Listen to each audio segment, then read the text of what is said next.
तो इस भागदौड़ भरी जिंदगी में हमारा गलत खाना पीना और हमारी अस्वस्थ जीवन शैली हमारा कोलेस्ट्रॉल लेवल को तेजी से बढ़ा रही है, जिसकी वजह से बहुत सारे कोलेस्ट्रॉल के मामले ज़्यादा ही देखने को मिल रहे हैं। कोलेस्ट्रॉल का बढ़ना हार्ट अटैक का एक बहुत ही बड़ा कारण होता है, इसीलिए लोग इसके प्रति आजकल बहुत ज़्यादा सजग हो रहे हैं। आज इस वीडियो में मैं आपको बताऊंगा कि हम कोलेस्ट्रॉल को अपने कैसे नियंत्रित कर सकते हैं और एचडीएल कोलेस्ट्रॉल और एलडीएल कोलेस्ट्रॉल में क्या डिफरेंस होता है और वो कौन कौन से ऐसे खाना पीना है जिसके जरिए हम अपने एचडीएल कोलेस्ट्रॉल को बढ़ा सकते हैं और अपने एलडीएल कोलेस्ट्रॉल को घटा सकते हैं। तो दोस्तों, बिना किसी देरी के शुरू करते हैं अपने इस वीडियो को और जानते हैं एचडीएल कोलेस्ट्रॉल और एलडीएल कोलेस्ट्रॉल के बारे में पूरी डिटेल से। दोस्तों, बेसिकली कोलेस्ट्रॉल जो होता है वो दो तरह का होता है। एक होता है एचडीएल कोलेस्ट्रॉल और एक होता है एलडीएल कोलेस्ट्रॉल। एचडीएल कोलेस्ट्रॉल जो होता है उसको हम गुड कोलेस्ट्रॉल भी कहते हैं, क्योंकि ये हमारे बॉडी के अंदर से जो एलडीएल कोलेस्ट्रॉल है उसके स्तर को कम करता है।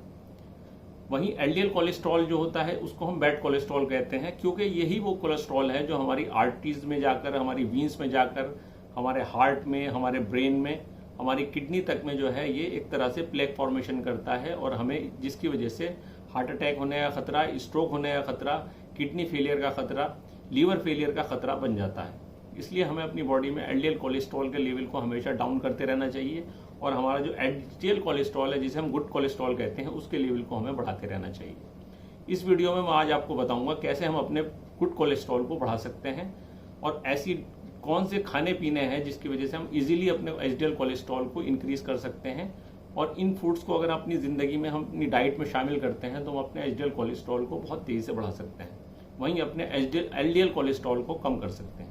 तो दोस्तों, इस कैटेगरी में सबसे पहला जो फूड आता है जिसके जरिए हम अपने एचडीएल कोलेस्ट्रॉल को बढ़ा सकते हैं, नट्स जैसे कि वॉलनट है, एलमंड्स हैं, पिस्टेचियो है और बहुत सारे जितने भी प्रकार के नट्स होते हैं ये हमारी बॉडी में एचडीएल कोलेस्ट्रॉल को बहुत तेजी से बढ़ाते हैं, क्योंकि इसके अंदर पॉली अनसैचुरेटेड फैट्स होते हैं जो हमारी एचडीएल कोलेस्ट्रॉल को बढ़ाने का काम करते हैं। इसमें बहुत सारे एंटीऑक्सीडेंट्स भी होते हैं, विटामिन होते हैं और बहुत ज़्यादा न्यूट्रिटिव सब्सटेंसेज होते हैं जो हमारी बॉडी में एक तरह से हमारी बॉडी को हेल्दी बनाने का काम करते हैं। इसलिए अगर हम अपने एचडीएल कोलेस्ट्रॉल को बढ़ाना चाहते हैं तो हमें अपनी डाइट में इन नट्स को ज़रूर शामिल करना चाहिए। दोस्तों, इसके बाद दूसरी चीज़ जिसके ज़रिए हम अपने एचडीएल कोलेस्ट्रॉल को बहुत तेज़ी से बढ़ा सकते हैं वो आती हैं फैटी फिशेज़, जैसे सैल्मन है, ट्यूना है। इस टाइप की जो फिशेज़ होती हैं, फैटी फिशेज़, ये भी बहुत ज़्यादा बेनिफिशियल होती हैं हमारे एचडीएल कोलेस्ट्रॉल को बढ़ाने के लिए, क्योंकि इसके अंदर मोनो अनसैचुरेटेड फैट्स होते हैं। ओमेगा 3 फैटी एसिड बहुत ज़्यादा मात्रा में होता है जो हमारे एचडीएल कोलेस्ट्रॉल को बढ़ाने का काम करता है। इसलिए अगर हम अपनी एचडीएल कोलेस्ट्रॉल को बढ़ाना चाहते हैं तो हमें इन फिशेस को ज़रूर अपनी डाइट में शामिल करना चाहिए और हफ्ते में कम से कम 2 बार इनकी सर्विंग ज़रूर लेनी चाहिए। दोस्तों, थर्ड चीज़ जिसके जरिए हम अपने एचडीएल कोलेस्ट्रॉल को बढ़ा सकते हैं वो है एवोकेडो।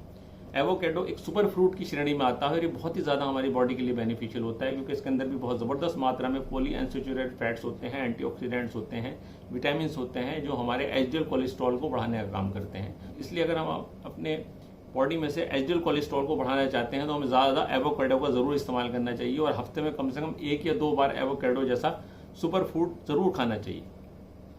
दोस्तों, इसके बाद जो थर्ड फूड आता है जिसके जरिए हम अपने एचडीएल कोलेस्ट्रॉल को बढ़ा सकते हैं वो आता है चॉकलेट्स। चॉकलेट्स के नाम सुनते ही हमारे मुंह में पानी आ जाता है।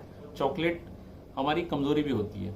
हालांकि मैं ज़्यादा रिकमेंडेशन चॉकलेट की इसलिए नहीं करूँगा क्योंकि इसके अंदर बहुत ज़्यादा कैलोरीज होती हैं, लेकिन अगर हम सीमित मात्रा में डार्क चॉकलेट का इस्तेमाल करते हैं तो ये भी हमारे एचडीएल कोलेस्ट्रॉल को बढ़ाने का काम करती है, क्योंकि इसके अंदर जो कोकोआ कंटेंट होता है वो बहुत ज़्यादा, उसके अंदर बहुत ज़बरदस्त पॉली अनसैचुरेटेड फैट्स होते हैं, मोनो अनसैचुरेटेड फैट्स होते हैं और इसके अंदर एक बहुत ही ज़बरदस्त एंटीऑक्सीडेंट फ्लोवोनाइड्स पाए जाते हैं जो हमारे बॉडी में एंटीऑक्सीडेंट का काम करते हैं और ये हमारे एचडीएल कोलेस्ट्रॉल को बढ़ाने का भी काम करते हैं। ये हमें प्रेफरेंस ये लेनी चाहिए कि हमें कम से कम ऐसी चॉकलेट लेनी चाहिए जिसमें कोकोआ कंटेंट जो है 70% से ऊपर। तो ऐसी कंडीशन में अगर हम इसको इस्तेमाल करते हैं तो ये भी हमारी एचडीएल कोलेस्ट्रॉल को बढ़ाने का काम करती है। तो फोर्थ फूड जो जिसके जरिए हम अपने एचडीएल कोलेस्ट्रॉल को बढ़ा सकते हैं वो आता है ओट्स। ओट्स भी बहुत ज़्यादा फायदेमंद होते हैं हमारी बॉडी के लिए और अगर हम सुबह को ब्रेकफास्ट में ओट्स का इस्तेमाल करते हैं तो ये भी हमारे एचडीएल कोलेस्ट्रॉल को बढ़ाने का काम करता है। इसके अंदर फाइबर कंटेंट भी बहुत ज़्यादा होता है और इसमें पॉली अनसैचुरेटेड फैट्स बहुत ज़्यादा मात्रा में होते हैं, इसलिए ये हमारे एचडीएल कोलेस्ट्रॉल को बढ़ाने का काम करते हैं। इसलिए हमें कम से कम हफ्ते में 2 से 3 सर्विंग ओट्स की ज़रूर लेनी चाहिए, अपने ब्रेकफास्ट में शामिल करना चाहिए ताकि हम अपने एचडीएल कोलेस्ट्रॉल को बढ़ा सकें। दोस्तों, फिफ्थ फूड जिसके ज़रिए हम अपने एचडीएल कोलेस्ट्रॉल को बढ़ा सकते हैं वो एक ऑयल है, और आप इस चीज़ को जानकर बहुत ज़्यादा हैरान भी हो जाएंगे कि एक ऑयल कैसे हमारा एचडीएल कोलेस्ट्रॉल को बढ़ाता है। क्योंकि हमारे दिमाग में यही एक भ्रांति होती है कि ऑयल जो होते हैं वो सारे हमारे हार्ट हेल्थ के लिए अच्छे नहीं होते और ये एक तरह से हमारी बैड कोलेस्ट्रॉल को बढ़ाते हैं। बट ऑलिव ऑयल एक ऐसा ऑयल है जो कि इसके अंदर बहुत ज़बरदस्त मात्रा में मोनो अनसैचुरेटेड फैट्स होते हैं, और इसलिए ये हमारे एचडीएल कोलेस्ट्रॉल को बढ़ाने का काम करता है। हम अपने खाने में अगर ऑलिव ऑयल को शामिल करते हैं तो ये हमारे लिए बहुत ही ज़्यादा बेनिफिशियल होता है और हमारे बॉडी के अंदर से एचडीएल कोलेस्ट्रॉल को कम करता है। हालांकि हमें इसका जो मात्रा है वो सीमित क्वांटिटी में हमें इसको ज़रूर इस्तेमाल करना चाहिए। ज़्यादा क्वांटिटी में अगर हम कोई भी चीज़ इस्तेमाल करते हैं तो आप जानते ही हैं कि excess of everything is bad. तो दोस्तों, ये सब ऐसे फूड्स हैं जिसके ज़रिए हम अपने एचडीएल कोलेस्ट्रॉल को बहुत ईजिली बढ़ा सकते हैं। बस साथ ही साथ हमें ये भी ध्यान रखना चाहिए कि हमें प्रॉपर एक्सरसाइज ज़रूर करनी चाहिए, हमें स्ट्रेस को भी अपनी ज़िंदगी से कम करना चाहिए और गुड स्लीप लेनी चाहिए, और साथ ही साथ हमें योगा और मेडिटेशन का भी सहारा लेना चाहिए ताकि हम एक रिलैक्स और अच्छी ज़िंदगी जी सकें। अगर ये वीडियो मेरा आपको पसंद आया और इसने आपकी ज़िंदगी में कोई भी वैल्यू ऐड की हो तो इसको ज़्यादा लाइक करें, शेयर करें और सब्सक्राइब करें। इसी के साथ मैं अपने इस वीडियो को एंड करता हूँ। Bye, take care.